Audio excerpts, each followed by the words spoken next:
Hare Krishna. Thank you for joining us. Today, Hemang Chaitanya Prabhu is in Vrindavan. Internet issues. So Prabhu asked me to cover for this week. And hopefully the internet will get sorted next week. Otherwise, you'll go through the punishment of seeing me again.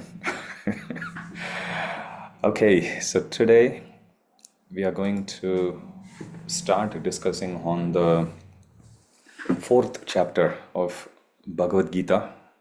This chapter is very famous, known for its universal popularity, so to speak. All the Bhagavad Gita verses that you have heard in the movies or from anyone and everyone, they all make special appearance in this chapter. For a start, in the previous chapter, which is the third chapter of Bhagavad Gita, we discussed about how lust, when Arjuna asks the question to Krishna, what is this force? What is this enemy that is impelling me to do sinful activity, even if I'm not interested to do? And then Krishna describes about the lust, different qualities of lust. And he concluded the third chapter of Bhagavad Gita by saying how this lust can be overcome by deliberate spiritual intelligence. Evam buddhe param buddhva samstabhyatmanam atmana jahishatrum mahabaho kama rupam durashadam. This is how Krishna concluded the third chapter of Bhagavad Gita. By deliberate spiritual intelligence, one should understand one to be above one's mind and one's body, and in this way, by sharpened spiritual intelligence, Krishna tells to Arjuna, Kama Rupam Durashadam, kill this insatiable enemy known as lust, O Mahabaha, O mighty armed Arjuna. This is how the previous chapter finished. In other words, the lust can be conquered by spiritual intelligence, but spiritual intelligence can be trained only by jnana. If we go back to the second chapter, we all studied that we are not the body, but we are spirit soul. Dehinosmineta dehe kaumaram yavanam jara. We know that famous verse. So we are not the body, but we are spirit soul. We are not the body, we are also not the mind. We are also not the intelligence. Why we can't be the mind and intelligence? Body keeps changing, so it can't be us. It's very easy for us to understand. Mind also keeps changing. Have you got this experience of going on a shopping spree, buying something, let's say a famous t-shirt or something, and then you wear it just once, which is in the trial room in the shop, and then you bring it back, it just hangs in your wardrobe. After 2 years, you take a look and you look, what a stupid choice I have made. We have that experience. Mind changes. We think we have a certain opinion on somebody. We look at the sky and we think it is going to rain. But then as the sky starts to clear, we change our opinion and we think like, no, it's not going to rain. It's going to be a really warm, beautiful day. So mind changes, emotions change. So we can't be the mind either. So when we say mind, same thing is attributed to intelligence as well as false ego as well. We can't be any one of them, because mind, intelligence, and false ego, they are like being in the same room but different functionalities. Unlike if you look at the gross senses, they look different. Eyes look different, ears look different, sense of touch, skin, everything looks different. Sense objects, they all look different. But if you go for a subtle body, without going into technicalities and without distracting away too much from our topic in hand today, I'm just noticing already 15 minutes gone. Oh my goodness. Okay, so the subtle body is actually made of the same substance, but same substance working into or dividing itself into different functions. Prabhupada says when they're asking Srila Prabhupada about how he wants his room in Juhu temple to be built, Prabhupada says, I want it to be exactly like the one I had in Radha Damodar temple. It's the same room, but Prabhupada would sit and write in one corner of the room. Another corner he would sit and play harmonium, singing. Another corner Prabhupada would cook. And in another corner Prabhupada would sit and honor the prasadam, gazing at the eternal residence of Srila Rupa Goswami at his samadhi, he would then look. There is a famous photo also. We can understand mind and intelligence, for that matter, the subtle senses, in exactly the same way. They are made of the same substance, but they perform different functions. So because of this change, we can't be subtle body also. As much as we can't be gross body, we can't be subtle body either. So then what are we? We are spirit soul. Now, lust can be overcome by deliberate spiritual intelligence. But how? Question comes, how can we gain that spiritual intelligence? It's one thing to know something, but it's a completely different thing to act on that knowledge. When we know something, it is only jnana. When we put that jnana into practice, then it becomes vijnana. Now, what is the gap between jnana and vijnana? That's a sense gratification. The more we indulge in sense gratification, the more there will be gap between the jnana and vijnana. In other words, sense gratification will stop our jnana from becoming vijnana. It will stop the theoretical knowledge from becoming our realization. So, initial days in Krishna consciousness, we are taught it's okay to eat prasad, it's okay to indulge in, Krishna conscious sense gratification. But as we progress in bhakti, we will understand it clearly that it is this sense gratification, Srila Bhaktivinoda Thakur says, this is what is actually separating us from Krishna. When we sometimes feel, or even we ask ourselves, I don't feel separation from Krishna. We are so much engrossed in sense gratification that we don't even feel that separation. But actually it is the sense gratification that stops the jnana, which is theoretical knowledge, from getting converted into vijnana or self-realization. So when there is a gap between these two, we still have to act in this world, we still have to perform in this world. So then what should we do? Should we wait until we finished the last bit of sense gratification and then we can jump into vijnana? How many of us think in this life we'll be able to give up sense gratification completely, 100%? None of us. It's not possible. That is why Shastras are very important. Srila Vishwanath Chakravarti Thakur says, until we come to the point of going from jnana to vijnana, we need to borrow that spiritual intelligence, which means forever. From who? From Guru Sadhu Shastra. So, spiritual intelligence, when Krishna says, conquer this insatiable enemy known as lust by deliberate spiritual intelligence, means borrow that jnana from the Shastras. Now, how are we going to receive that knowledge? How is one qualified to receive that knowledge which is coming from Shastra? That we will see in this chapter. So, this is the connection between the previous chapter where Krishna is speaking about lust. Lust has to be conquered by spiritual intelligence. Spiritual intelligence can be trained only by knowledge from the Shastra. Now, how are we going to receive that knowledge, that transcendental knowledge? That we are going to discuss in this fourth chapter, which is aptly titled as Transcendental Knowledge. Do you take turns and read the verses? Is that how it goes?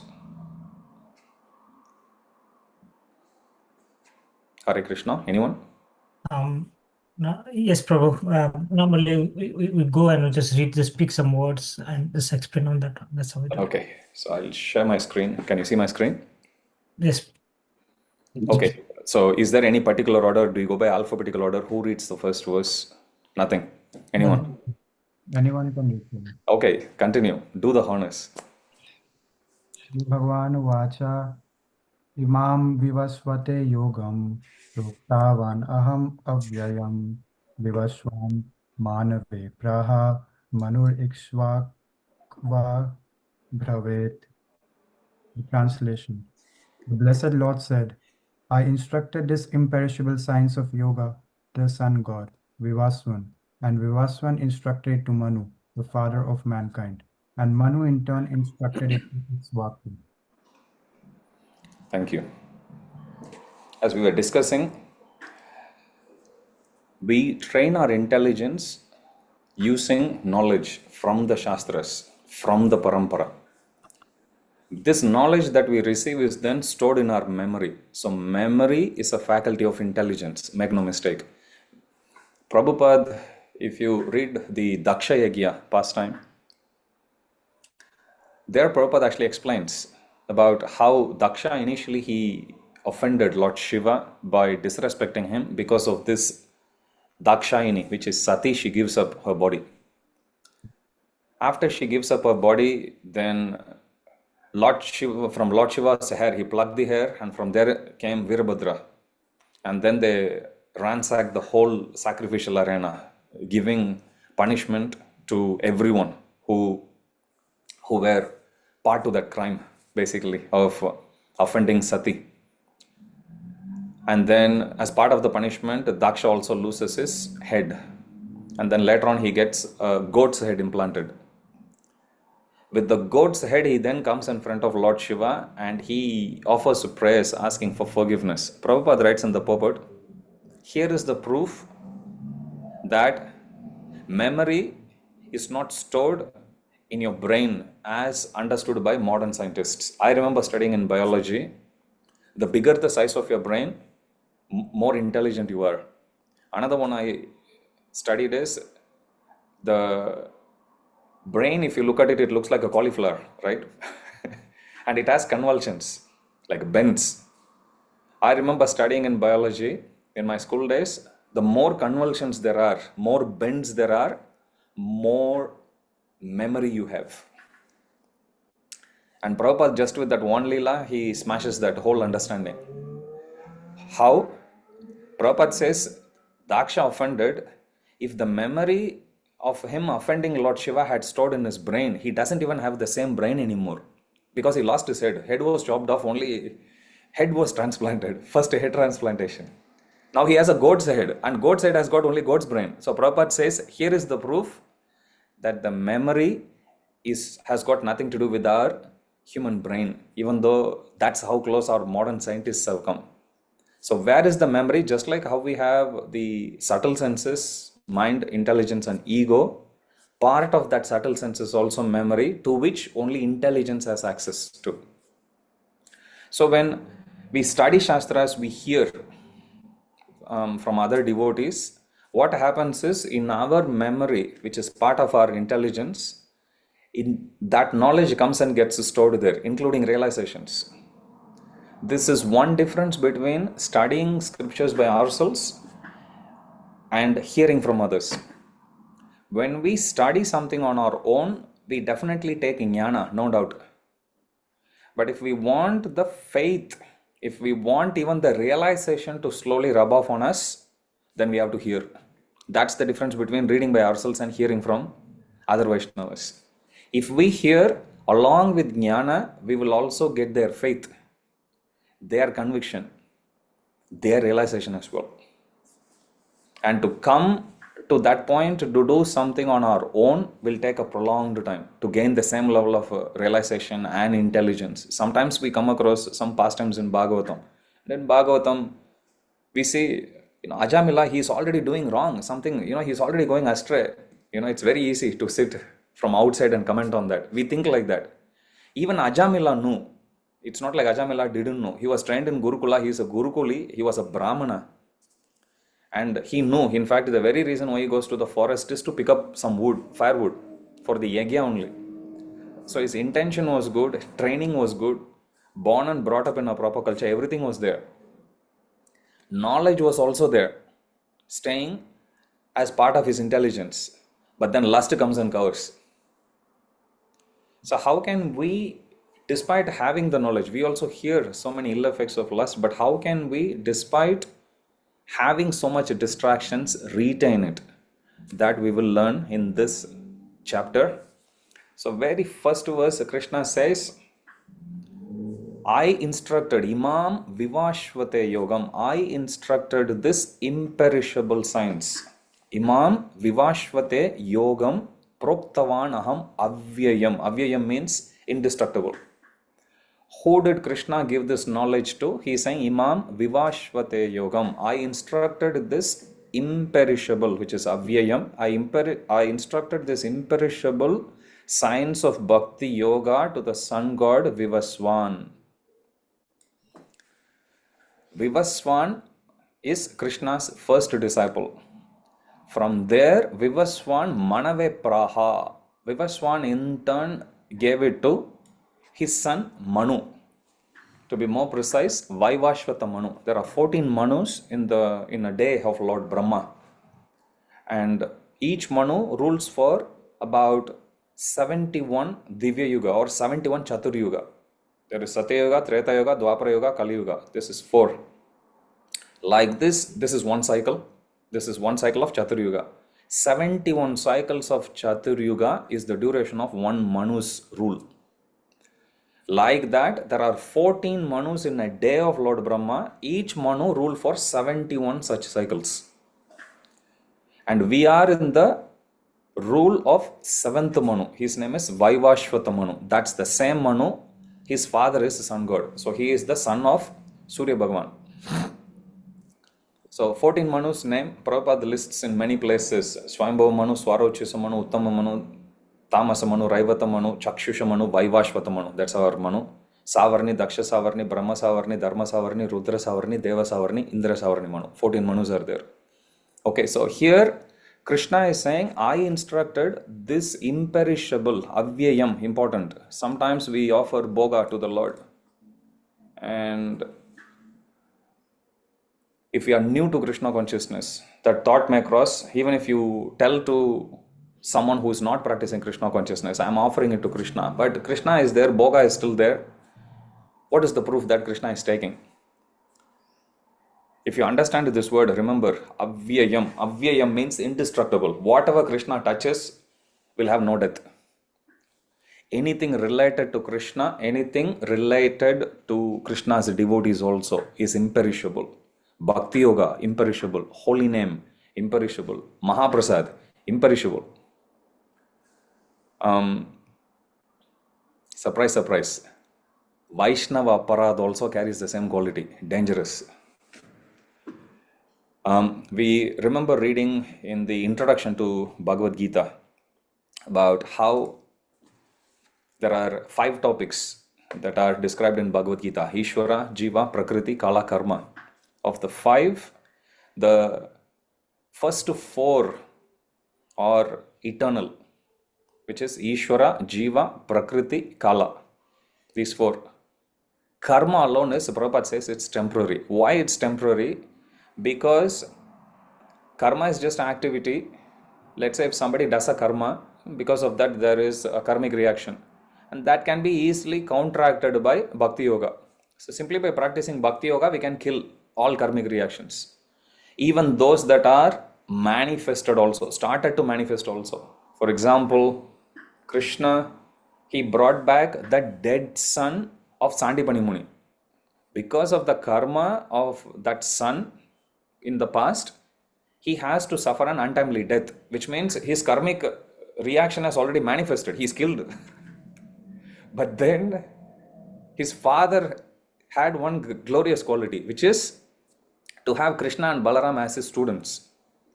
So they both go to different places. Finally, they go to the capital, Samyamani of Yamaraj, bring back a son, a jiva which has already been killed, moved to another body. Still they are bringing him. So Prabhupada says, many places Prabhupada says that the power of Bhakti Yoga is such that even if some karma you did wrong and there is nothing that you can do, it has started to manifest. Still, Bhakti has the power to reduce that also to ashes.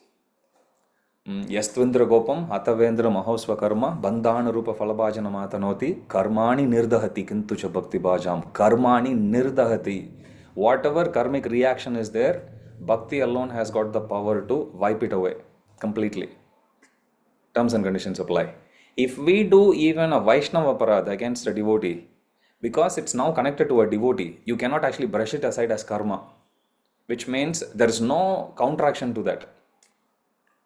And just like Everything relation to Krishna is avyayam, including the devotees. Krishna's fame is also indestructible, avyayam. Krishna's words is also avyayam. Krishna's devotees are also avyayam. But then any aparad we do, unfortunately, that aparad also will take that quality of being indestructible. The only person who can destroy that is Vaishnava themselves. So we have to be very, very careful. We should stay away completely from gossip, stay away completely from criticism, stay away completely from talking about mundane topics. And we have to be even more careful when we are happy. I always say this. We don't do aparad when we are sad. We never, because we are too weak already. You will never offend anyone. But we have to be extremely careful when we are happy, because that is the time we will either mock at someone, make a joke of someone, pull someone else's leg, and that's when we offend. So beware when you are happy. But then when we do aparad, same quality comes. Avyayam.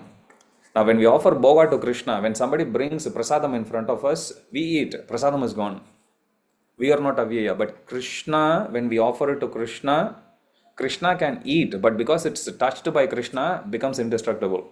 We get the prasad back. Bhoga goes in, prasadam comes back. Okay, so Imam Vivashvate Yogam Proktavan. Proktavan means instructed. Aham, I, Avyayam.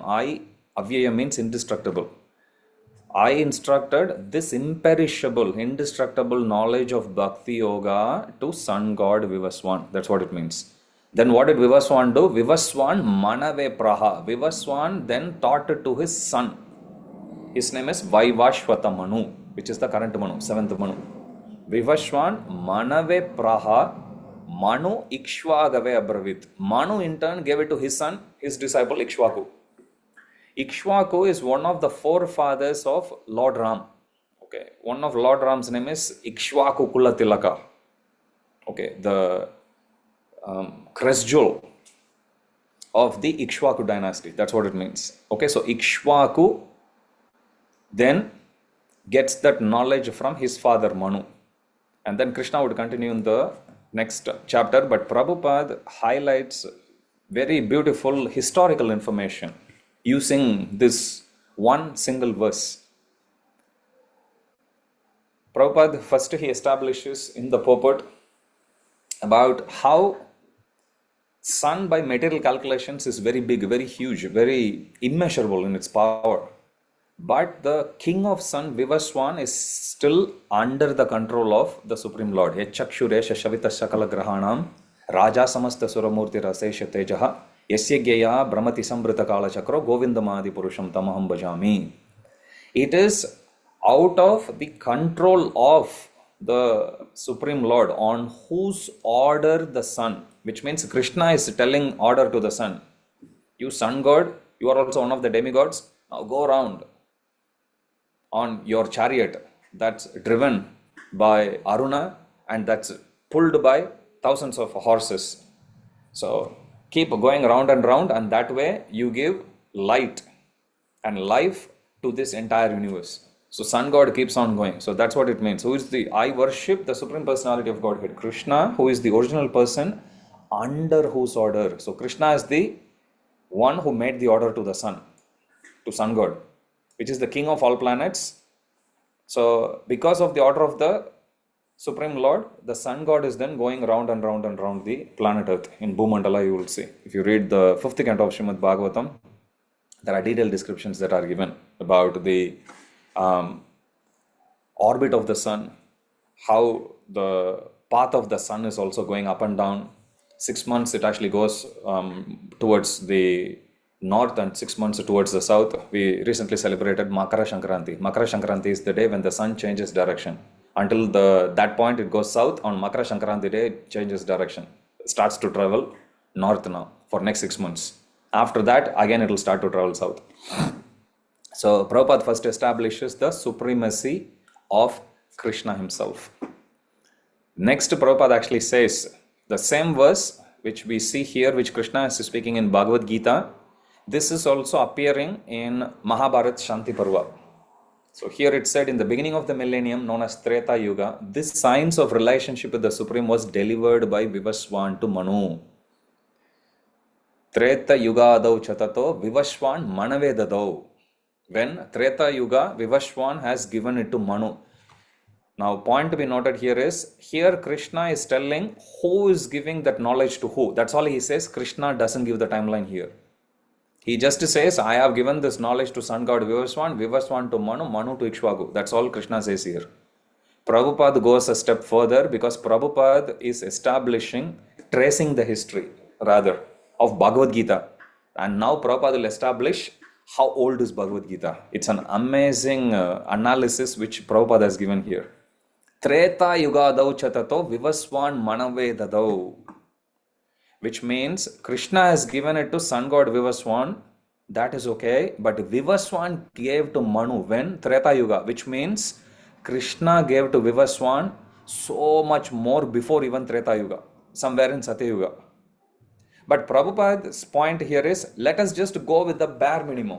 Okay, because here we have reference, Treta Yuga, Vivaswan gave it to Manu. And now Prabhupada will go tracing it back to calculation, how old Bhagavad Gita has to be. Then Manuscha Lokabhrityartam Sutaye Ikshvakaveda. Then he is giving it to his son. Suta means son. So in the beginning of the millennium Treta Yuga, the science of relationship with the Supreme was delivered by Vivaswan to Manu, and Manu, being the father of mankind, gave it to his son Ikshvaku. Suta Ikshvakaveda. He has given it. Dada means he has given. The king of this earth planet, from sun god who is the king of sun planet, then it's coming slowly. Okay, the king Ikshvaku is the king of this earth planet and forefather of Raghu dynasty, in which Lord Ramachandra appeared. Therefore, Bhagavad Gita existed in human society from the time of Ikshvaku.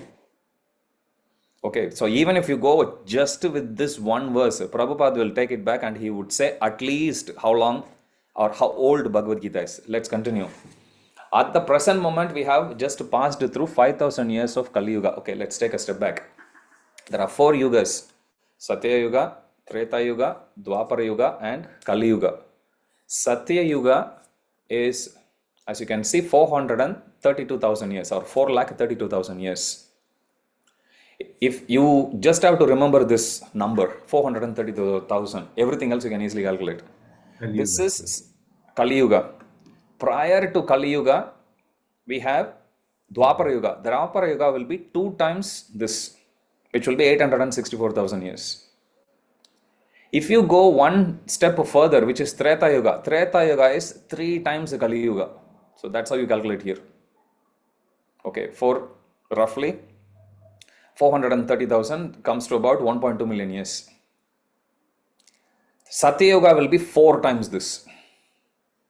Okay, so Kali Yuga is 432,000 years. The one before Dwapara Yuga is 2 times 432,000 years. Treta Yuga is 3 times 432,000 years. Satya Yuga 4 times 432,000 years. So 1 plus 2 plus 3 plus 4 will be 10.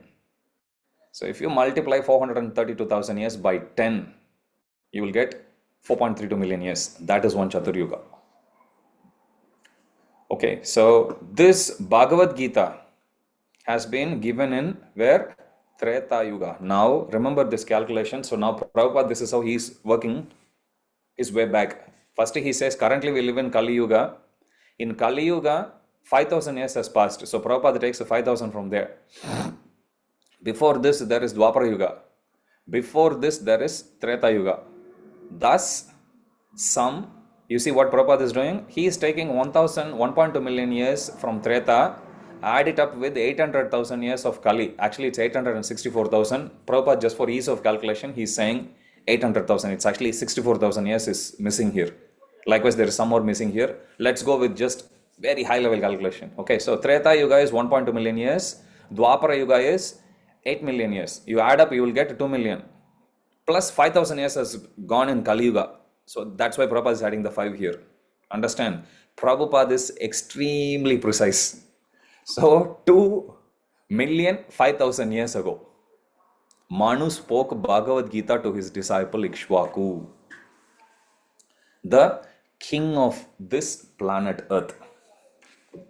The age of current Manu is calculated to last something like 305,300,000 years, of which 120 million years have passed. Accepting that before the birth of Manu, the Gita was spoken. Understand this? Accepting that before the birth of Manu, Gita was spoken by Lord to his disciple Vivaswan. Let's go back to the verse. Who is the first disciple? Vivaswan. Vivaswan only is giving to Manu. And Krishna has given this knowledge to sun god Vivaswan before the birth. That's the assumption Prabhupada is saying. Let us assume this Krishna gave this knowledge to sun god Vivaswan before the birth of Manu. Okay, so that's how Prabhupada is working his way here. Manu spoke the Bhagavad Gita to his disciple and Maharaj Ikshvaku, the king of this planet Earth. The age of the current Manu is calculated to last this much, of which 120 million years have passed. Accepting that before the birth of Manu, the Gita was spoken by Lord to his disciple, the sun god Vivaswan. A rough estimate is that Gita was spoken at least. Prabhupada is simply counting Manu's age. At least means it was spoken prior to Manu's birth, but this is how old Manu is. If let's say I'm 60 years old, okay, I'm 45 years old, something that happened before my birth means it is at least 45 years old. Does that make sense? Because my age is 45. Same way, Manu's current age is 120 million years. And something was spoken before his birth, which means whatever was spoken should be at least as old as Manu's age. That's the logic Prabhupada is using here. Okay, so 120 million years. That's how old Bhagavad Gita is. So Prabhupada is saying originally it was given by Krishna to sun god Vivaswan. God knows when that happened in Treta Yuga. So it is at least, and then he gave it to his son Manu, whose age is this much, because Krishna gave this knowledge to his father Vivaswan before the birth of Manu. Gita is at least 120 million years old. I'm pretty sure it is news to all of you. It's right there in Prabhupada's book. Please open and read. Okay, so then Prabhupada continues. So it was re-spoken by the Lord again to Arjuna about 5,000 years ago. This is the rough estimate of history of Gita. You see the genius of Prabhupada.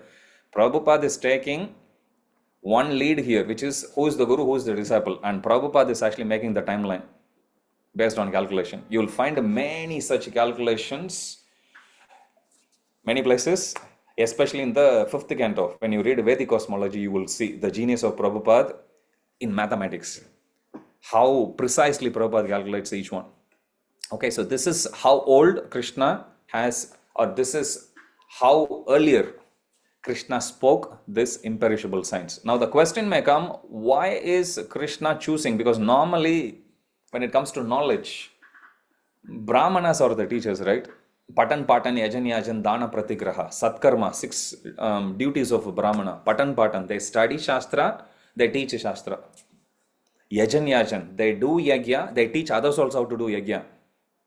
Patan, Yajan, Yajan, Dana, Pratigraha. They accept charity, surprise, they also give charity. They do both. So 6 things are given as the prime duties for a Brahmana. Patan, when something is given as one of the prime duties for Brahmanas, shouldn't Krishna have chosen a Brahmana to give this knowledge? Why did he choose a Kshatriya? First sun god Vivaswan, he is again a Kshatriya.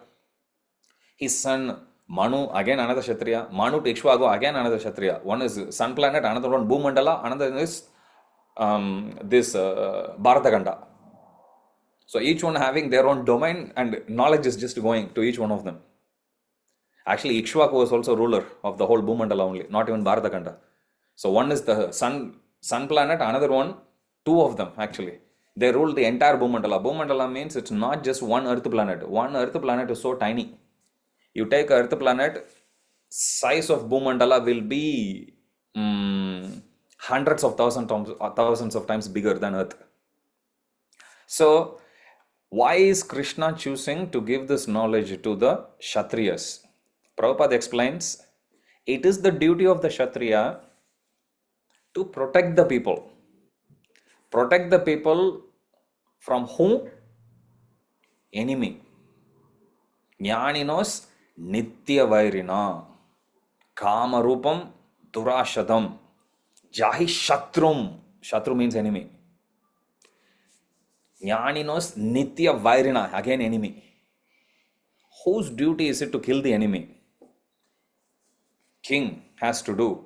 So Prabhupada, using those two verses, is establishing in the purport that it is the duty, it is not only to kill an external enemy in the form of hunger, famine, some inimical ruler who is ruling a neighboring country.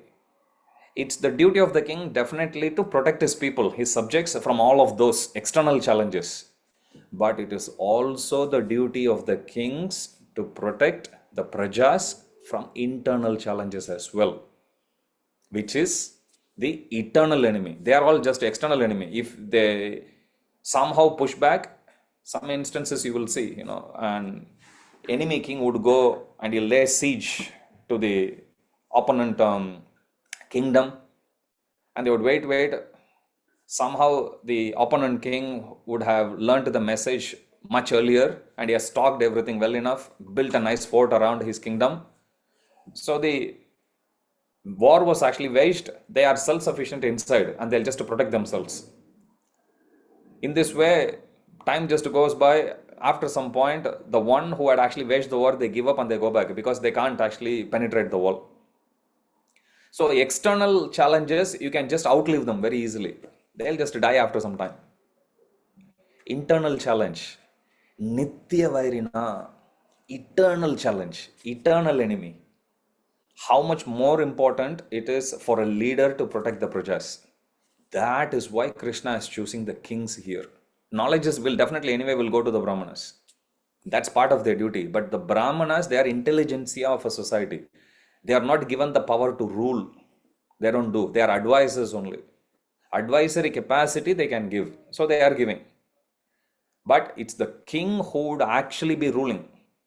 And it's the king who would be fighting against the enemy. Not only his own external enemy or the prajas or kingdom's external enemy, but also internal enemy. That is why Prabhupada is saying in the purport, Krishna chose Kshatriyas to propagate this knowledge. Okay, let's move to the next text. Who's going to read? 749. We are in text 2. We'll go a bit more faster. Okay, one of you. Evam parampara praptam imam rajarsyo vidhu sakalena mahata yogo nashta parantapa. Translation: This supreme science was thus received through the chain of disciplic succession, and the saintly kings understood it in that way. But in course of time, the succession was broken, and therefore the science as it is appears to be lost. So now Krishna is saying, I have given this knowledge.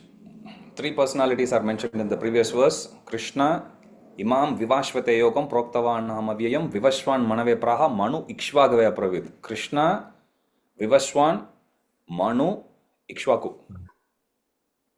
So there is already a parampara there. So Krishna, as a continuation of the previous verse, he is now talking about the parampara system. Evam means thus.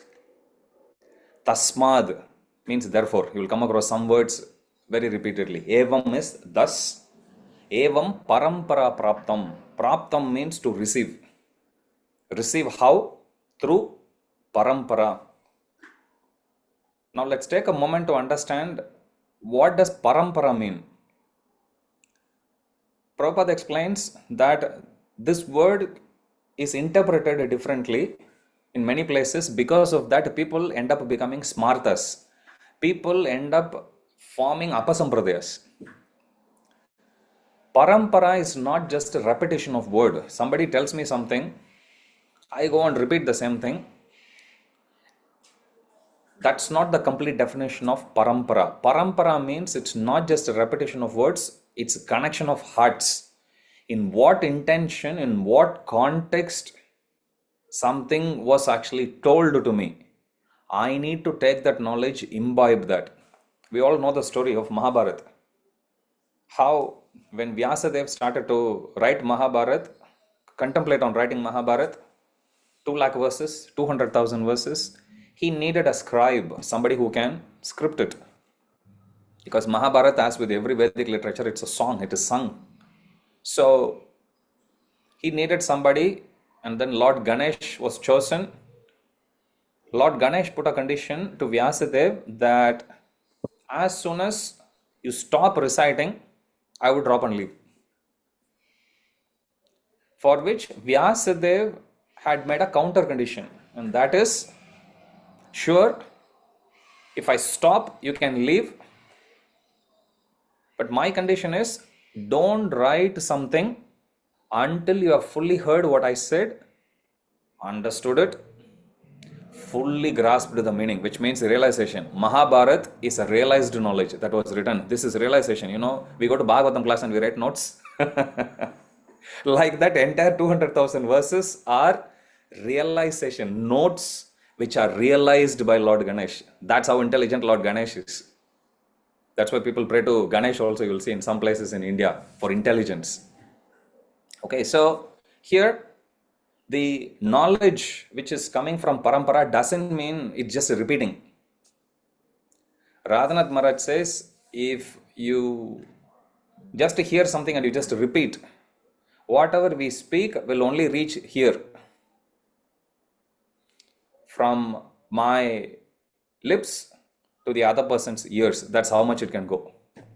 But Maharaj says, but if you hear the knowledge, Shruta ikshitapata.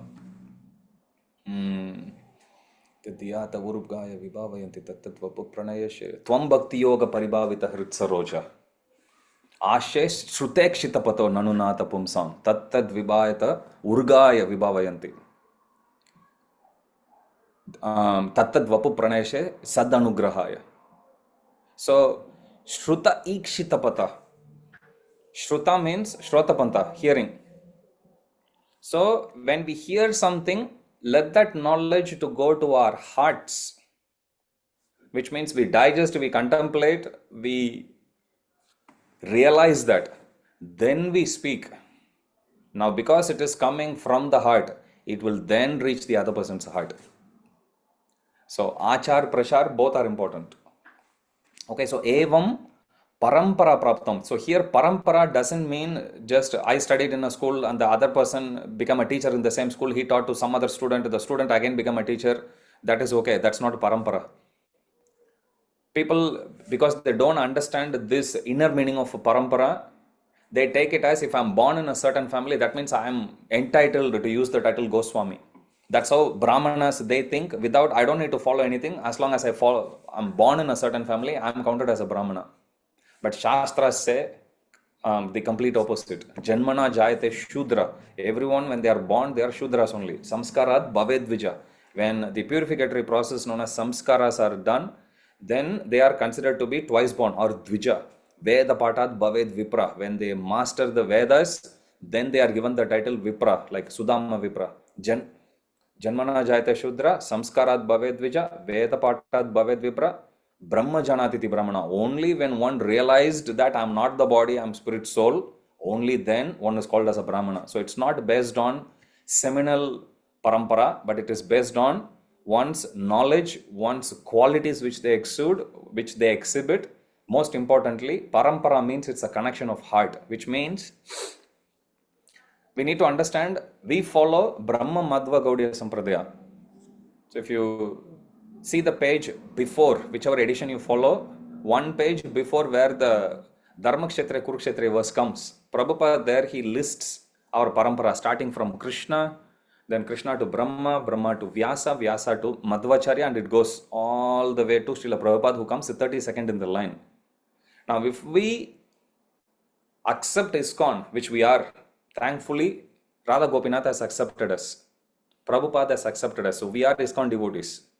Parampara means connection of our hearts. which means our duty is to understand the deep desires which is in the heart of Srila Prabhupada, heart of Lord Chaitanya Mahaprabhu, who is also coming in our Guru Parampara, and fulfill it. This is our duty. Then we are considered to be a worthy disciple in this parampara. Otherwise, parampara is also not something that can be rubber stamped. Just like how a person born in a Brahmana family doesn't count it as a Brahmana directly. Similarly, not anyone and everyone can actually say, okay, I'm also going to the temple, I'll also do, by the way, I'll do whatever that I like. Then there is no connection of heart to heart. There is no connection between the heart of Srila Prabhupada and our heart. Then to that extent, the connection is weak.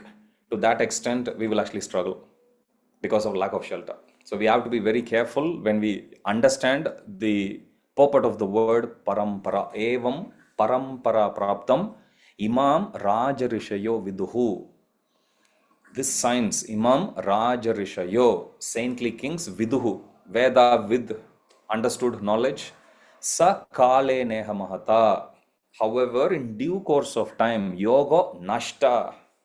Nashta means scattered, destroyed. In this context, getting lost. Yoga nashta param tapa. Param tapa means one who is the subduer of enemies. One of the names which Krishna uses to address Arjuna is Param Tapa. This supreme science was thus received through the chain of disciplic succession, and the saintly kings understood it in that way. But in course of time, the succession was broken, and therefore the science as it is appeared to be lost. So Prabhupada says in the purport about how different people, they lose the essence of Bhagavad Gita. They just give their own interpretations. Prabhupada says because they are giving their own interpretation, remember, there's no heart-to-heart connection there.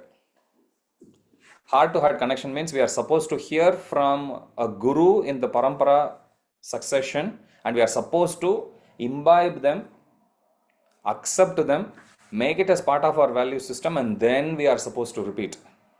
But if somebody just takes something without hearing from anyone, just repeating it or giving their own spin on things, then Prabhupada says that spirit is demoniac. They don't come to the proper conclusion of Bhagavad Gita. They want knowledge of Krishna. Prabhupada says that will help them to make money, but they don't want Krishna. They don't come and teach the ultimate conclusion which Krishna says in 1866. Sarvadharman paritejya mam ekam sharanam praja. They are not teaching people how to surrender to Krishna, which means they want energy of Krishna, they want opulences from Krishna, but not Krishna. Prabhupada says this is demoniac. Just like Ravana. Ravana wanted Mother Sita. He wanted Lakshmi ji, but he doesn't want to worship Lord Ram. So Prabhupada says that spirit is demoniac. Whereas parampara system means we follow in the footsteps. Our Krishna consciousness, remember this, our Krishna consciousness starts and ends with Prabhupada. Sometimes, especially because of the rampage of social media's influence, devotees get bombarded with information from everywhere. Follow this guru, that guru, so many ones, because they have more followers online. They all will be fine. One day online will also crash. So and everyone will come back to the books. So there is one famous theoretical physicist. His name is deGrasse, I think Neil deGrasse. He says, they are asking him, with so much AI, so much information is corrupted already in the internet.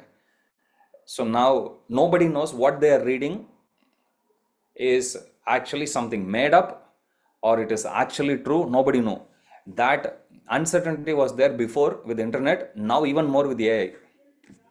He says, yes, there will come a time, if this continues, there will come a time when people will completely lose trust online, and the only way how they can establish the truth is by going back to the books. So everyone will come back again. Srila Prabhupada's transcendental book distribution ki jai. It will come back again. So this parampara which Prabhupada is speaking about is again the connection between the souls. When we say heart, it's the soul to soul connection that we have with our spiritual master, and our spiritual master has with his or her spiritual master, like that it goes. So here parampara doesn't mean just hearing the words and repeating it.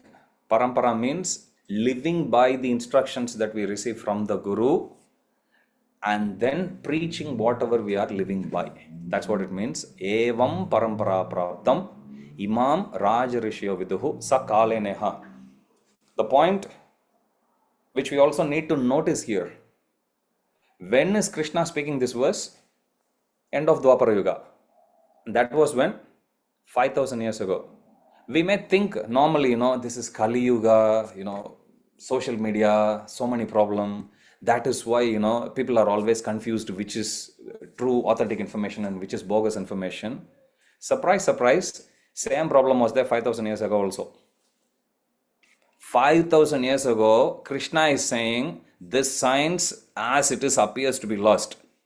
It has got nothing to do with Kali Yuga. It was there even 5,000 years before. Prior to that also it has been there. So this knowledge, and you will come across this effect of time. Time and tide waits for none. There is a verse that's written by Sarvabhauma Bhattacharya, glorifying Lord Chaitanya Mahaprabhu. Kalam nashta bhakti yogam nijamya pradush kartum Krishna Chaitanya nama avirbhutastasya padara vinde gadam gadam liyatam chitta bringa. Prabhupada says Sarvabhauma Bhattacharya, when his heart got transformed by Lord Chaitanya Mahaprabhu's humble qualities, he at once, from being an impersonalist or Mayavadi, became a Vaishnava because of association of Lord Chaitanya Mahaprabhu for 7 days. And with that grateful heart of having transformed to being a Vaishnava, Prabhupada says he instantly composed 100 verses glorifying Lord Chaitanya Mahaprabhu. This is one such verse Prabhupada quotes in Chaitanya Charitamrita. Kalam nashta bhakti yogam nijamya. That's the same line you will see. Krishna is saying this in 5,000 years ago, right? 500 years ago, Sarvabhauma Bhattacharya uses the same line. Kalam nashta. Which means what? 5,000 years ago, Krishna re-established. Again it dwindled, with the course of time. Again it has to be re-established by Chaitanya Mahaprabhu 500 years ago. 4,500 years, probably it might have lasted. But then it went down. And then Chaitanya Mahaprabhu preached. Again it went down. Prabhupada re-established now. So now as followers of Srila Prabhupada, it's our duty first to take this knowledge to practice, and then we propagate this knowledge also through book distribution, through prachar, through sankirtan, through prasadam distribution, through deity worship, through bhakti sangha, bhakti vriksha, bhakti shastri, bhakti vaibhava. By all means we need to do. Okay, so then it is real parampara. Then we can say I come from this parampara because my soul is connected to the lotus feet of Srila Prabhupada. My heart is connected to Srila Prabhupada's heart. Then I can call myself as a genuine ISKCON devotee, genuine disciple in this parampara. Let's move to the next verse. 4.3. Who's going to read?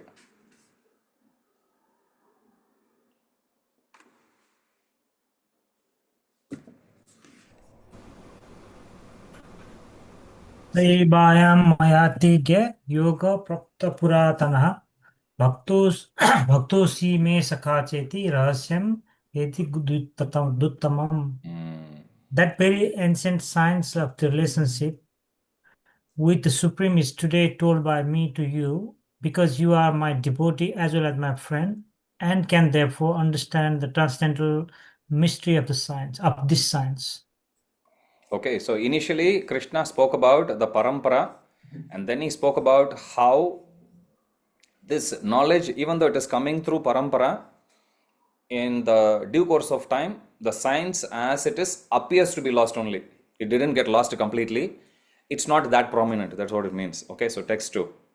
Text 3, now Krishna is saying that same knowledge which I had given to sun god Vivaswan, and how it went from Vivaswan to Manu, Manu to Ikshvaku, and it continued like that. During the course of time, it appears to be lost. That same science, I am now giving it to you. That very ancient science. Sa evayam maya tedya. Sa means same. Eva, certainly. I am this Maya, by me. Te adya. Adya is today. Sa evayam Maya tedya. That same knowledge by me to you today. Yoga prokta puratanaha. That same knowledge of the science of Bhakti Yoga, which is given by me. Prokta is like spoken by me. How old is knowledge? Puratanaha, very old. Why am I giving this knowledge to you, Arjuna? Because you have two glorious qualities. Very important. This verse speaks about the qualification of being a disciple. Qualification to be a worthy recipient of this knowledge of ancient science of Bhakti Yoga. And what is the qualification? Bhakto sime shaka cheti. Two qualities Krishna is highlighting here. Why is Krishna choosing Arjuna among millions of soldiers? Because you are my devotee, Bhakta. Krishna is using the word Bhakta for the first time in Bhagavad Gita. In this verse, Bhakto sime shaka. Shaka means you are my friend. Two qualifications. Devotee, Bhakta sime saka cheti. Rahasyam hi etad uttamam. Because you are my devotee as well as friend, Rahasyam means mystery. He, certainly. Eva also means certainly. You will come across these two words everywhere in all the Shastras. Eva and he. Certainly. Next time you come across these two words, Eva, he, in Bhagavatam class, you know what's the meaning is. Etad means this, Uttamam, transcendental. So this knowledge, which is Puratanaha, very old, ancient knowledge, has been now given by me to you today, Adya. And because you are my Bhakta, my devotee and Saka, friend, Rahasyam hi etad uttamam, you can understand this transcendental mystery of this science. Okay, so two qualifications are needed. Modern day scholars read this modern day motivational speakers quote. So before you take their instructions seriously, try to understand. Are they devotees? No, make no mistake. Prabhupada says it's simply a waste of time. In the purport. So motivational speakers you can hear, but if it's a devotee doing motivational talk, hear. Otherwise, don't waste your time. Prabhupada is saving us a lot of time. See here, simply a waste of time. That's why I kept it there. So you need to be a devotee. We need to be a devotee of Krishna as well as a friend of Krishna. If we read, okay, we can at least assume that we are devotees, we are friends. If a brand new person who has got nothing to do with Krishna consciousness, who hasn't gotten the opportunity to practice bhakti, if they are given this knowledge, how can they read? Looks like only this book is only for devotees and only for friends of Krishna. Even someone who hasn't become a devotee, even someone who is not a friend of Krishna yet, still, at least during the course of reading this book, at least after coming to this point where Krishna is saying, look, if you really want to make something out of this knowledge, these are the two qualifications.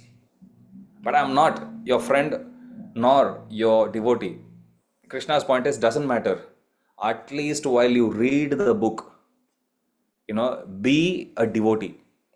Have that consciousness of being a devotee. And have that consciousness of being a friend. At least have the friendly disposition towards me. Don't be skeptical about me. Don't be critical about me. At least while you read the book. And it is fair. Krishna is not asking something which is not done by us in our day-to-day lives. If I know a driver of a bus to be very pathetic, I'm not going to get on board. If I know even one of my friend or a devotee is not a good car driver, I will never get on with him in the car. If I know some devotee tend to doze off behind the wheels, I'll never get into the car. Correct? There is a certain faith we need to put. We choose which YouTube videos we want to watch. We choose which course we want to go. We choose which restaurant we want to go. So Krishna here, he is saying, whatever choices we make in the life, there is a certain intelligent decision you have made based on a certain rationale.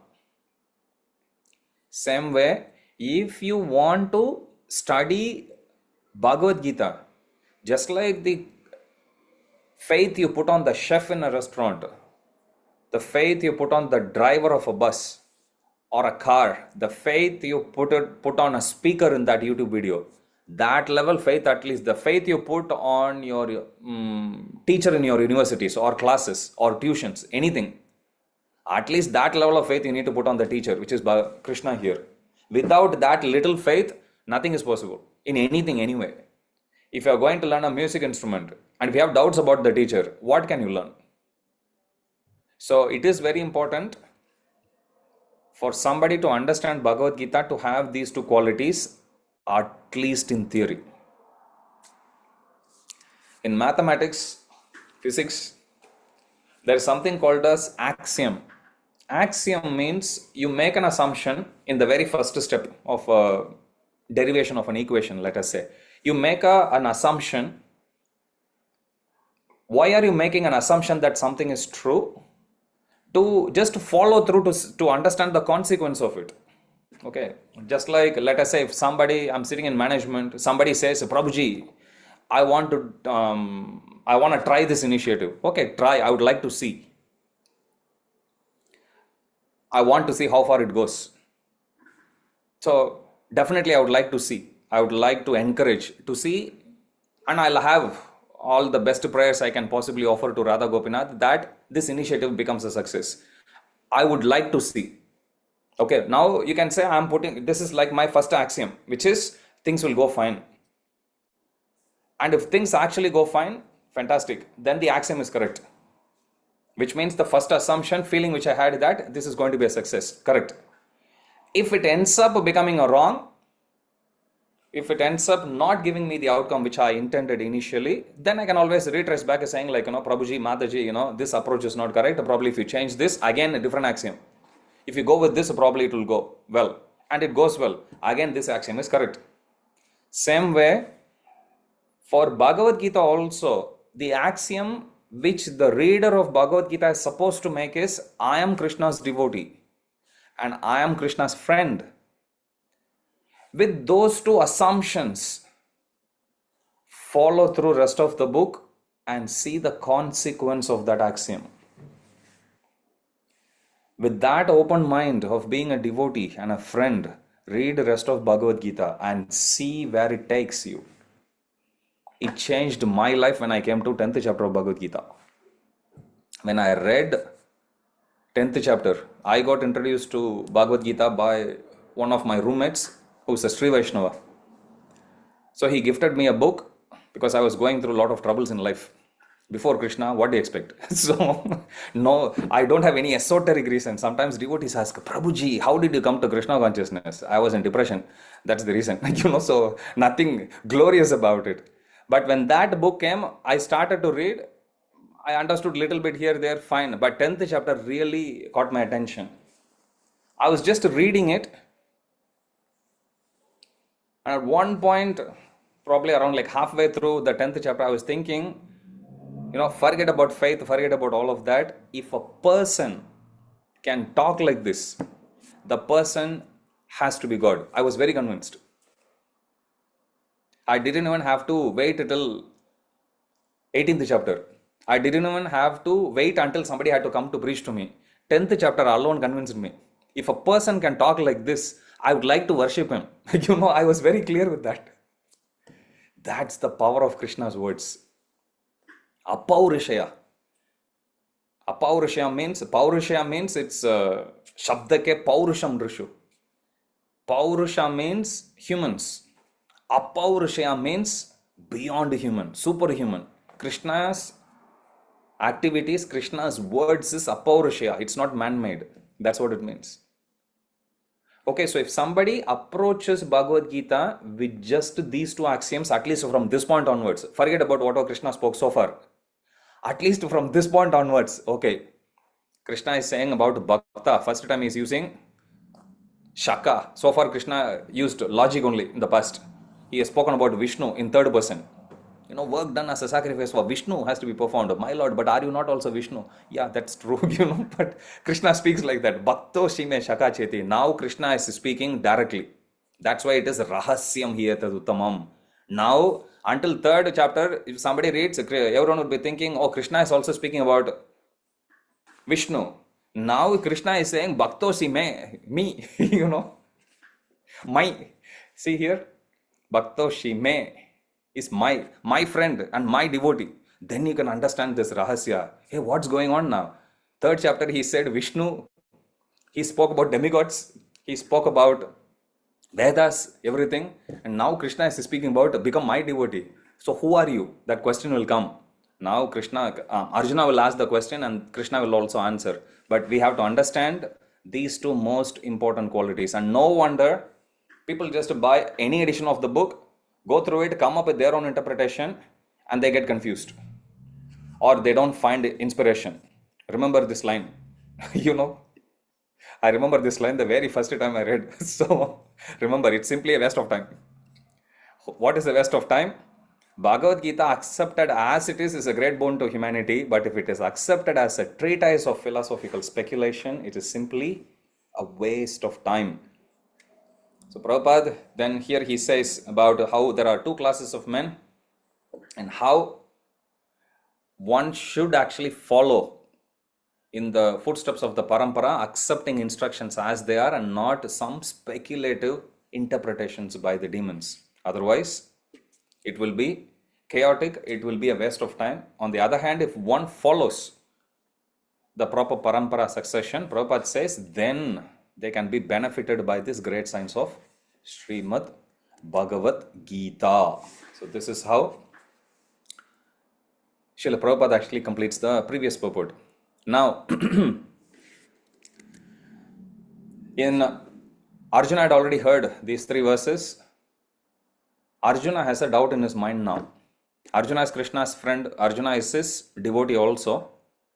But Arjuna has a question that, oh my dear Krishna, you are my cousin. My mother is your father's sister.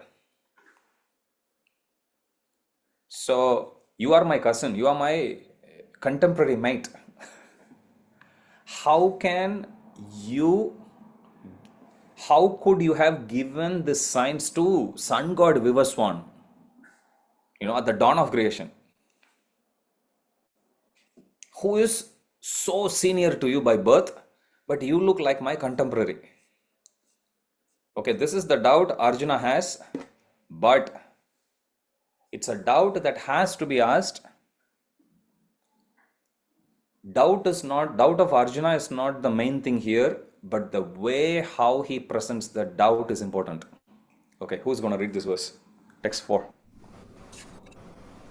Arjuna vacha aparam bhavato janma param janma vivasvatah katham etad vigyanyam tum adau proktavaniti. Arjun said, the sun god Vivaswan is senior by birth to you. How am I to understand that in the beginning you instructed the science to him? Yes. Aparam. Param means supreme. Para prakriti. Aparam means not above but below. See, Prabhupada translates that as junior. Para for senior. Prabhupada had a very interesting choice of words. Here Prabhupada is translating aparam as somebody below or junior. Prabhupada, that's what he's saying. Okay, aparam bhavato janma. Meaning, oh Krishna, param janma vivashvataha. You, param janma vivashvataha means sun god, he appeared so long ago. Okay, that's what param janma vivashvataha. But yours is aparam bhavato janma. Your bhavata, aparam is junior, which means you are junior to him by birth, janma. Katam etad vijaniyam. How am I to understand? That's what it means. Katam. How? Etad. This vijaniyam. Shall I understand? Comes from similar root, jnana. Katam etat vijaniyam tvam adau proktavaniti. This word prokta, yoga prokta puratanaha, before we saw. Prokta is instruction. This word will come repeatedly. Tvam, you, adau, in the beginning, proktavaniti. Okay, I'll go through the verse again. Aparam bhavato janma. Krishna, you are junior in birth. Param janma vivashvataha. But sun god is senior to you. Katam etad vijaniyam. How am I to understand? Tvam ado proktavaniti. That you instructed it to him. That's what he's saying. The sun god Vivaswan is senior by birth to you. How am I to understand that in the beginning you instructed the science to him? Now the point to note here is not so much about Arjuna's doubt. He has question. Prabhupada explains in the translation. Actually, in the previous verse itself, Krishna has said Arjuna is his devotee. So Arjuna will not doubt Krishna. So why is Arjuna asking this question? Prabhupada, that's what he addresses in the very first line. Arjuna is accepted as a devotee, then how could he not believe Krishna's words?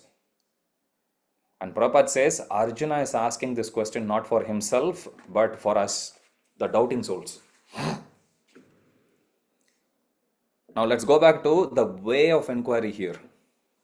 Here, Krishna is saying Bhakto Sime Shakacheti, which means technically Krishna is giving monopoly to his devotees only to share Bhagavad Gita. If somebody is not a devotee, they can't actually preach Bhagavad Gita.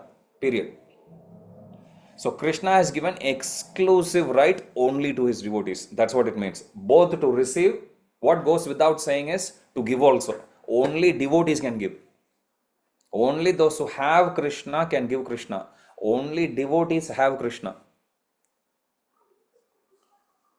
Krishna can give anything except himself. That right is only with his devotees. That's why Krishna himself has to come as his own devotee to give Krishna. Chaitanya Mahaprabhu, he can give Krishna to others. But as Krishna, he cannot give Krishna to himself to others. That's not possible. He has already Sashana Patra. He has already given the power of attorney to them. So Krishna is powerless. He can't give to anyone. Whoever Krishna sends, he will go with them. So devotees are like sales agent of Krishna. Okay, so here Bhakto Sime Shakacheti. Krishna has given that monopoly to his devotees to share the knowledge about him to others. So Arjuna is also being qualified by none other than Krishna himself as Bhakto Sime. You are my devotee, Shakachiti. You are also my Rahasyam hi etadutamam. Again he is telling you already understood, you can understand this mystery. Everything Krishna is already certifying here. But one verse later, Arjuna is asking question. What happened suddenly to Arjuna? He switched mode? No. Arjuna is asking this question for ordinary souls like us. So here, Aparam Bhavato Janma. Listen to this carefully. If we are in this position, let's do a role play here. We are in the Arjuna's position and we are friend of Krishna. And we are his devotee. And Krishna says, you are my friend, you are my devotee. And Krishna says this line, Evam parampara praptam. No, imam vivashvate yogam proktavan aham avyayam. If your friend says something like that, which doesn't quite add up, what would you do? Hey, stop joking. Correct? That's what we would do. Don't lie. Okay. Or we may say, they have already pierced my ears when I was a child. We'll come up with so many different ways of countering that, except the exemplary way which Arjuna has questioned Krishna here. Read this carefully. The sun god Vivaswan is senior by birth to you. No problem. Third line you see, Katam etad vijaniyam. How am I to understand? He is not telling to Krishna, Krishna, you are telling a lie. He is not telling to Krishna, Krishna, whatever you say doesn't add up. He is accepting whatever Krishna says as true. But he is expressing his inability to not being able to understand. You see the tone of Arjuna here. How am I to understand? How can I serve you, Master? What can I do for you? You see the mood? How am I to understand? That in the beginning you instructed this science to him. Arjuna is not challenging Krishna. Arjuna is not doubting Krishna. Arjuna is not skeptical about Krishna. Arjuna is accepting whatever Krishna says as true. That's fixed. But Arjuna couldn't understand, so Arjuna is saying, how am I to understand? That is the mood of inquiry. Even if you ask a question in a class, this should be the mood of inquiry. And question should not be asked in a challenging spirit. If you approach a guru, if something doesn't add up and we don't understand, we should actually put humbly in front of the spiritual master and ask, how am I to understand? Okay, so here, this is also one of the traits you will see in the lives of devotees. One day Chaitanya Mahaprabhu dances in Srivasangam. Kirtan goes on very ecstatically. And at one point Chaitanya Mahaprabhu stopped and he looked around. He saw Srivas, he saw Advaita Acharya, and he told both of them, I'm not feeling ecstasy. Somebody who's not supposed to be here is here. When the words of somebody unqualified is around, left Lord Chaitanya Mahaprabhu's lips, every devotee, including Advaita Acharya, Nityananda Prabhu, Srivas Thakur, Gadadhar Pandit, everyone including them, they thought, I'm the one who is not supposed to be here. I'm not qualified here. I'm the one who's supposed to go out. If we are in that position, just to be safe, we'll start looking outside. That's what we would do. But you see the mood of pure devotees here. Arjuna is exemplifying. How am I to understand that in the beginning you instructed this science to him? So Prabhupada here, he explains, this is the reason why Arjuna is asking this question. Prabhupada writes here, the atheists who consider Krishna as an ordinary man may in this way come to know that Krishna is superhuman, that he is Satchidananda Vigraha, the eternal form of bliss and knowledge, that he is transcendental and he is above the domination of the modes of material nature. One of Krishna's name is Gunatita. Gunatita means one who is beyond modes and above the influence of time and space. A devotee of Krishna like Arjuna is undoubtedly above any misunderstanding of the transcendental position of Krishna. Arjuna's putting this question before the Lord is simply an attempt by the devotee to defy the atheistic attitude of persons who consider Krishna to be an ordinary human being. So, this is how Prabhupada explains here. So, this verse, Arjuna is asked to Krishna, and now Krishna will start to speak about his own greatness. Normally, if somebody comes, I'll tell you one pastime.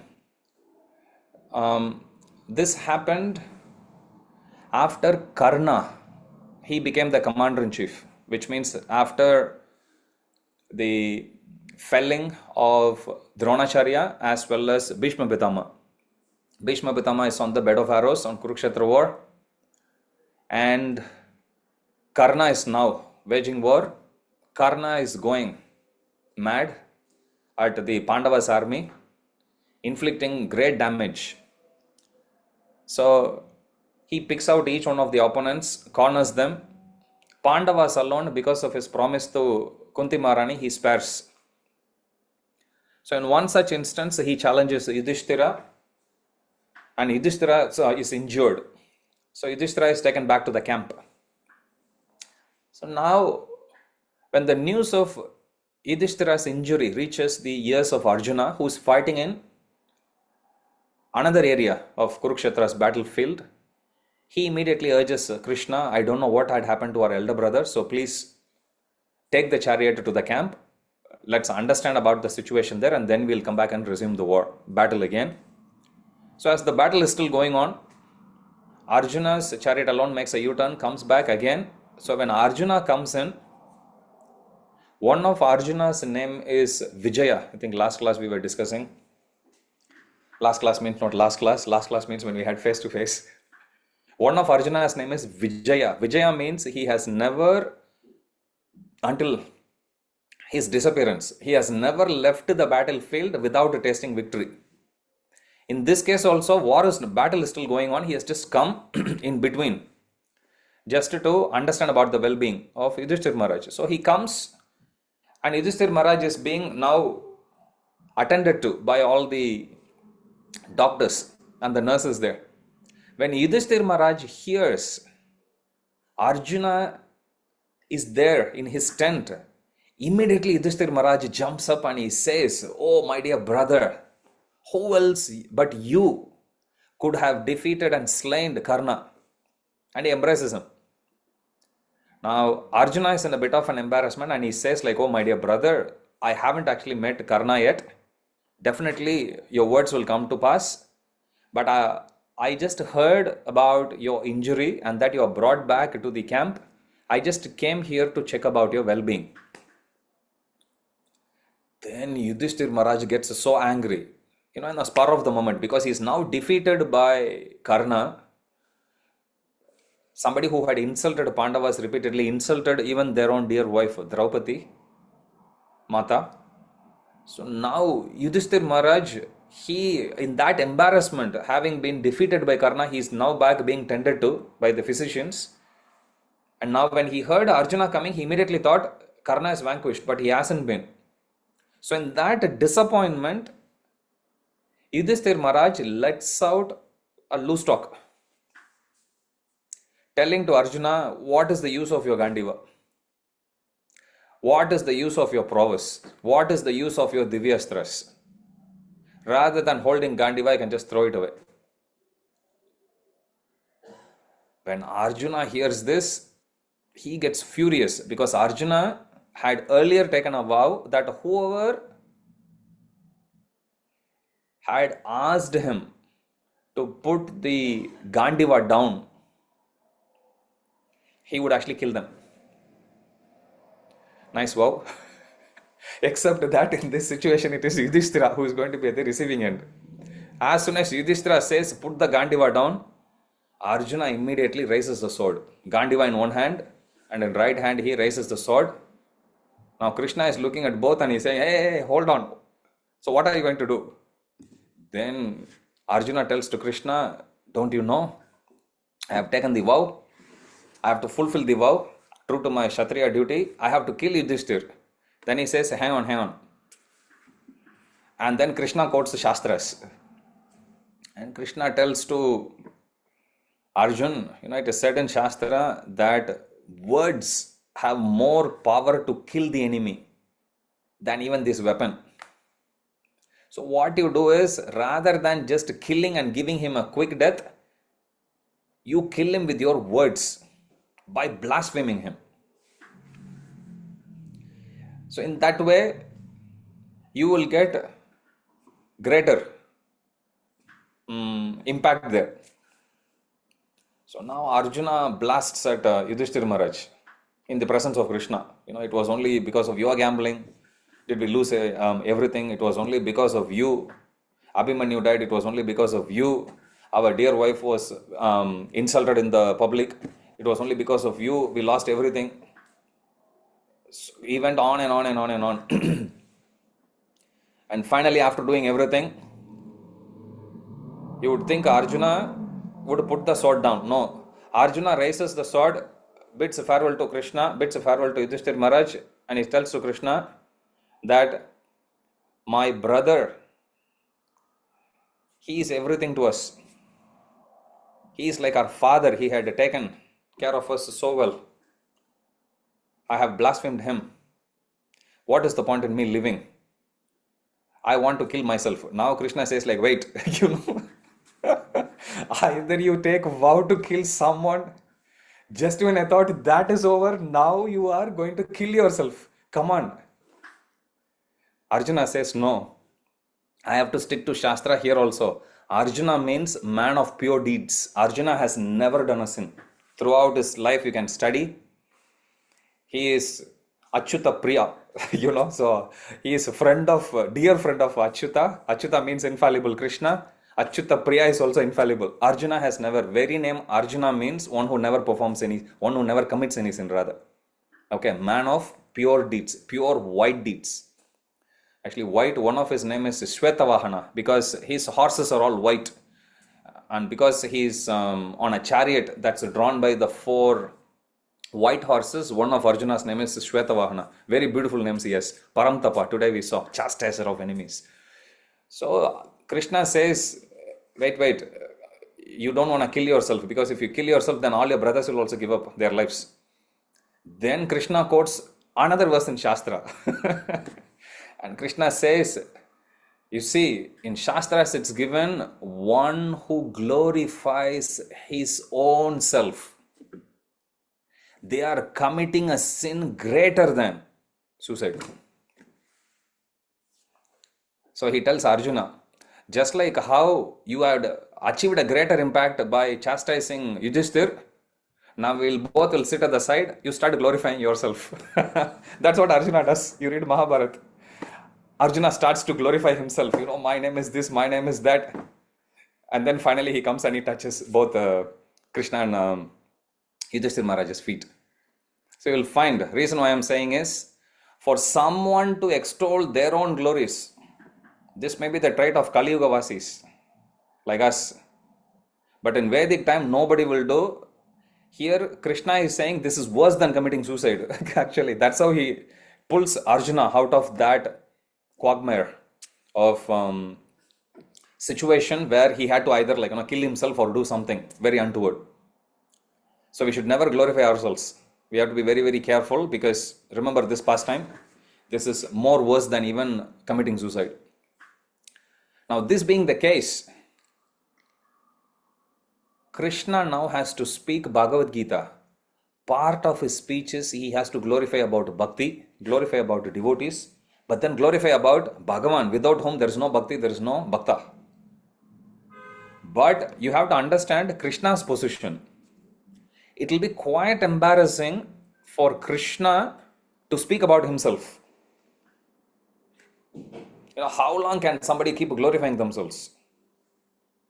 So he wanted Arjuna to open up a little window where he can at least speak a little bit about himself. Otherwise, without him speaking anything, we won't know anything. But Krishna, as a Kshatriya, he can't speak about himself in a very unilateral way. Somebody has to ask him some question. That is why he puts Arjuna under confusion. Arjuna in his confused state, quote unquote. Because even his confused state, he asks all great questions. We can only imagine how intelligent he must be in the normal state, quote unquote again. So now, by asking these questions, Arjuna is giving opportunity to Krishna to talk about himself. Otherwise, Krishna alone cannot keep talking about himself, because that is likened to killing oneself, as we saw in the other pastime. So this is also one of the reasons why Arjuna is asking this question.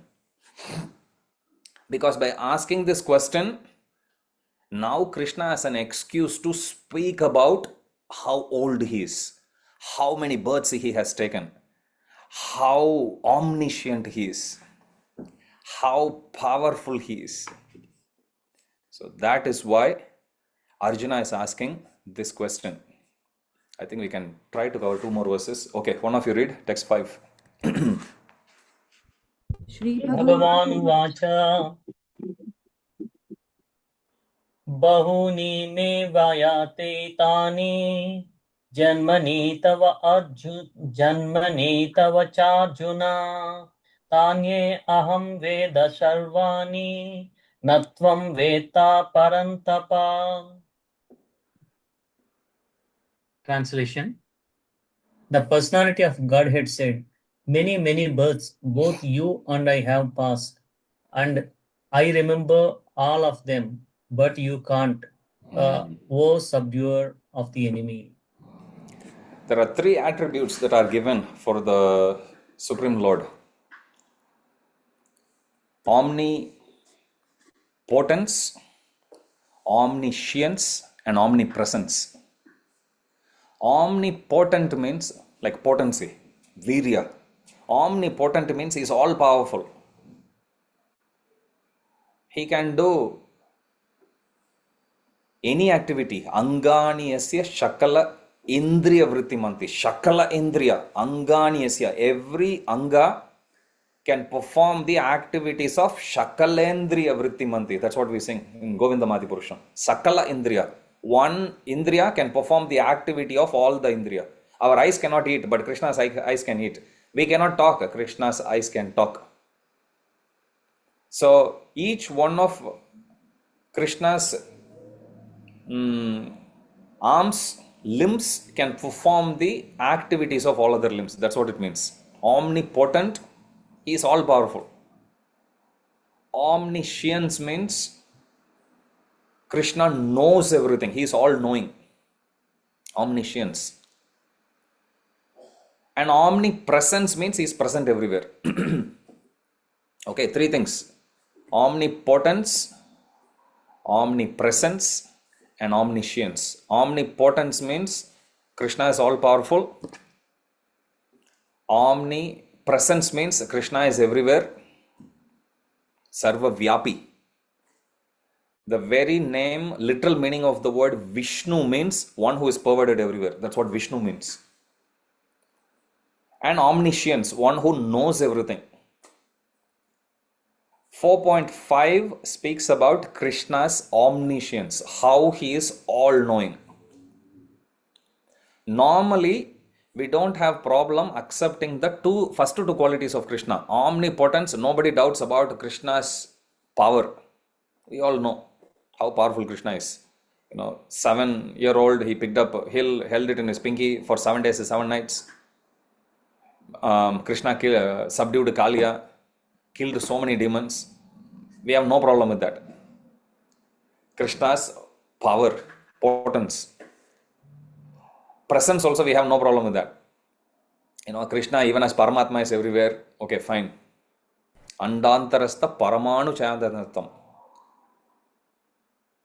So, we know Krishna is also omnipresent.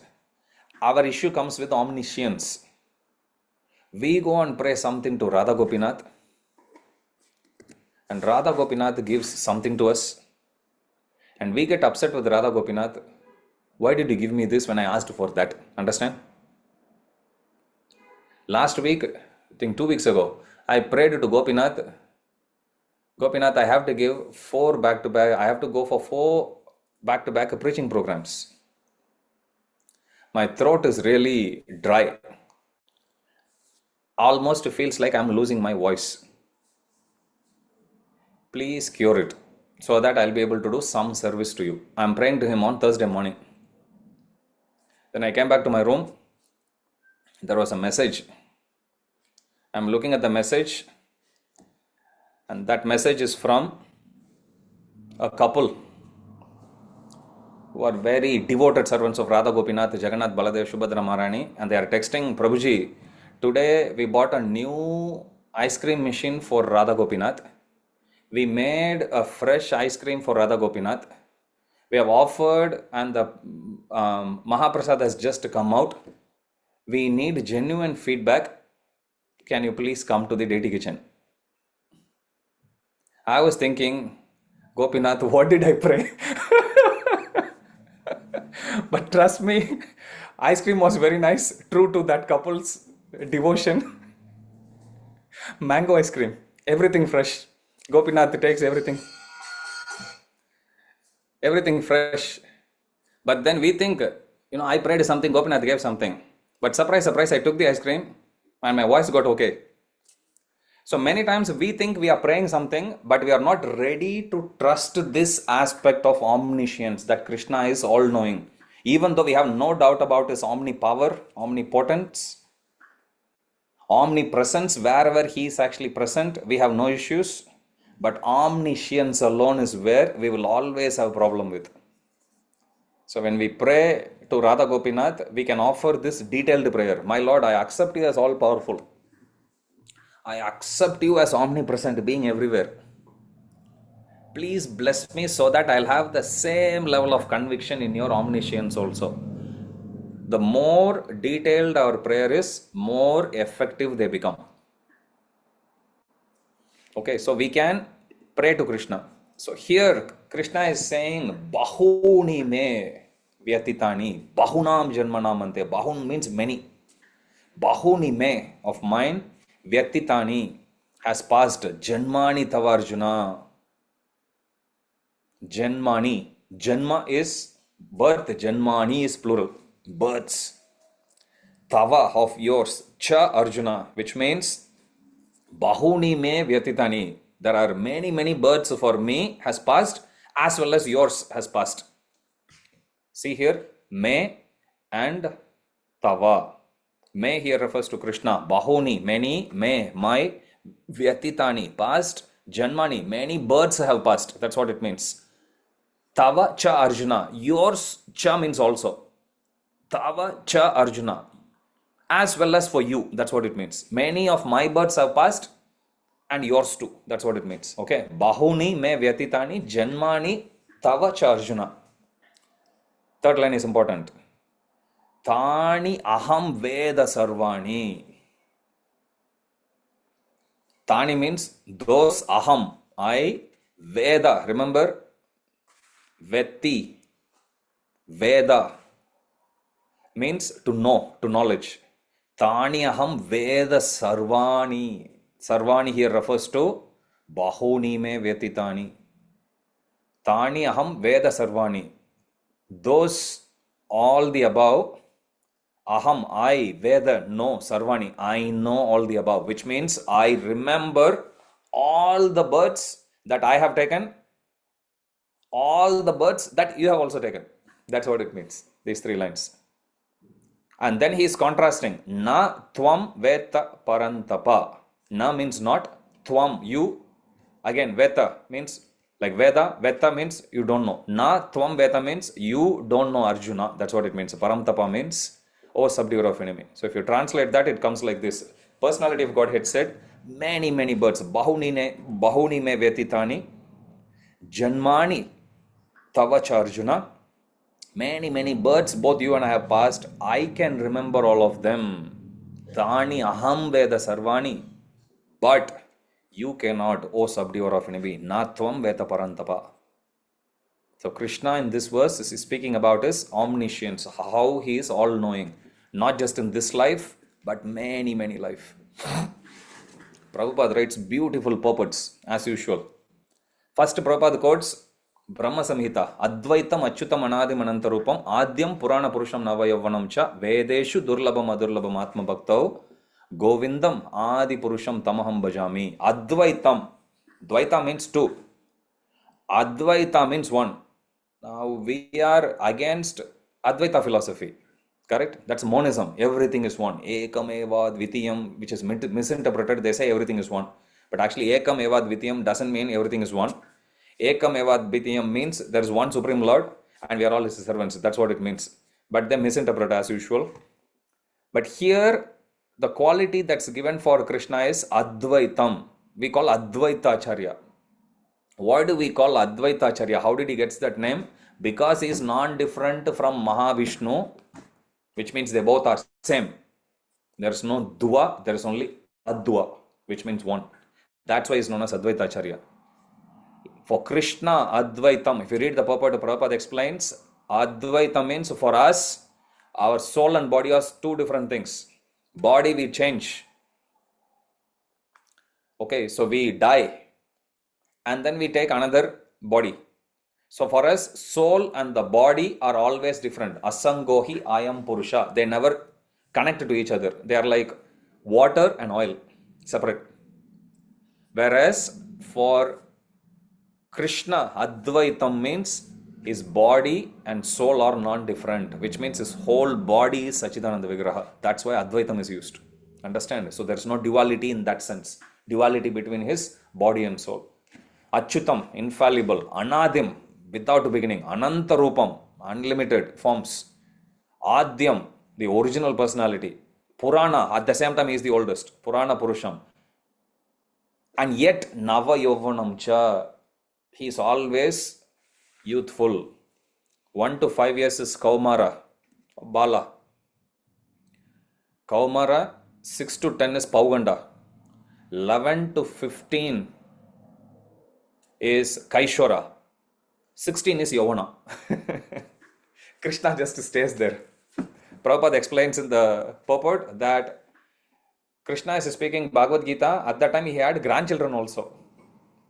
But Krishna looks like a 16-year-old boy. He never grows beyond 16.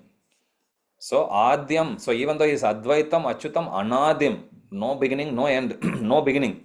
Ananta Rupam, unlimited forms. Adyam, original personality of Godhead. Purana, still the oldest. And yet he is Nava Yavanam Cha, eternally youthful. This is the beauty of the Lord. Such Lord cannot be understood by even the greatest of the Vedic scholars. That's what it means. Vedeshu Durlabam. Adurlabam means even those people can hardly understand Krishna. Who can understand? Atma Bhaktau. Only his pure devotees can understand him. That's what it means. Remember, Bhagavad Gita, Krishna has given full monopoly only to his devotees, which means Krishna's instructions can be understood, imbibed, realized, put into practice only by his devotees, as well as preached only by his devotees. Others can't do. Prabhupada is quoting another verse. Ramadi Murtishu Kala Niyamena Tistan Nanavatara Makarod Bhuvaneshu Kintu Krishna Swayam Samabhavat Paramapumanyo Govinda Madi Purusham Tamaham Bhajami. So I worship the Supreme Personality of Godhead Govinda, who is always situated in various incarnations. Ramadi Murtishu Kala Niyamena Tistan Srivasadi Gaura Bhakta Vrinda. Adi means and others. That's what it means. Okay, so Rama Adi means like Rama, Narsimha, Varaha, Matsya, Kurma, Balarama. You keep on going. Ramadi means Rama and others. That's what it means. Rama, Narsimha and many other incarnations. Kala Niyamena Tistan. There is Amsa and there is Kala. So Krishna is there. Little technical, it's in Chaitanya Charitamrita. Chaitanya Mahaprabhu himself explains. So there is Swamsa and Vibhinnamsa. Vibhinnamsa means we are Vibhinna, like a separated ones. Jivas are like Vibhinna. Swamsa means it's direct expansion. Amsa, direct expansion. Balaram is Amsa, direct expansion. Balaram's expansion is Kala, which means expansion of the expansion is Kala.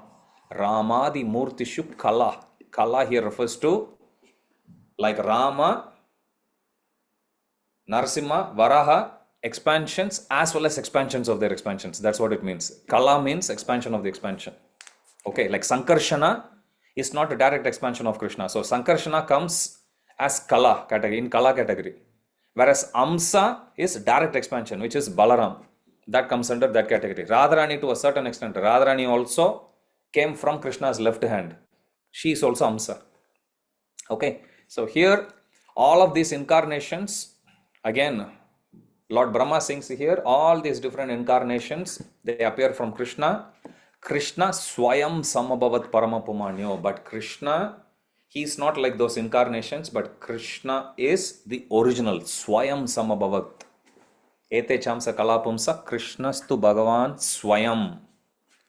Indrari Vyakulam Lokam Mridayanti Yuge Yuge. So all these incarnations are either portions or plenary portions or part of the plenary portions. Expansions or expansions of the expansions. But Krishnastu, tu means but. Krishnastu, but Krishna. Krishnastu Bhagavan Swayam. He is Swayam Bhagavan himself. So Prabhupada again, he expands on that. In Vedas also it is said, Lord, although without a second, manifests himself into innumerable positions. He is like a Vaidurya stone which changes color yet still remains one. So devotees are constant, devotees like Arjuna are constant companions of the Lord. And then Prabhupada goes on to explain about the different attributes that we saw. Advaitam, Achyutam, Anadim, Ananta Rupam, everything Prabhupada explains here. I will leave it in your... You see here, Prabhupada is saying he is Advaita, which means there is no distinction between his body and himself. Okay, I'll stop here. So in 4.5, he spoke about his omniscience. In 4.6, Krishna will speak about his eternality, Satchidananda. Sat feature, eternity. So Krishna here he spoke about is the omniscience, which is he is all knowing. That aspect he spoke. He will now speak about his eternal aspect, which is the Sat aspect. We'll discuss next week. Any questions or comments? We have another 4 minutes. Was it okay, or was I should have asked this in between? Was I going fast? Is the speed okay? Speed is okay? Okay. Yes, my Chaitanya Prabhu. Ask me easy question, Prabhuji. Very easy question, Prabhu. Okay, no problem. Thank you so much for the wonderful class. Prabhu, Bhagavad Gita was spoken so long ago, so that means the format would have been different, because the current format we have is Arjuna asking questions and Krishna answering them. So, Yep. how do we understand what the format could have been? Good question. I'll go to Bhaktisiddhanta Saraswati Thakur. Bhaktisiddhanta Saraswati Thakur, he says that the heart of the Shastras don't change, which is like the soul of the Shastras won't change, but the form may change. Form is like the body, that can change. Like Bhagavatam, the essence of the message won't change. But if you look at the edition which we have, 18,000 verses. The one which Indra has, 100,000 verses.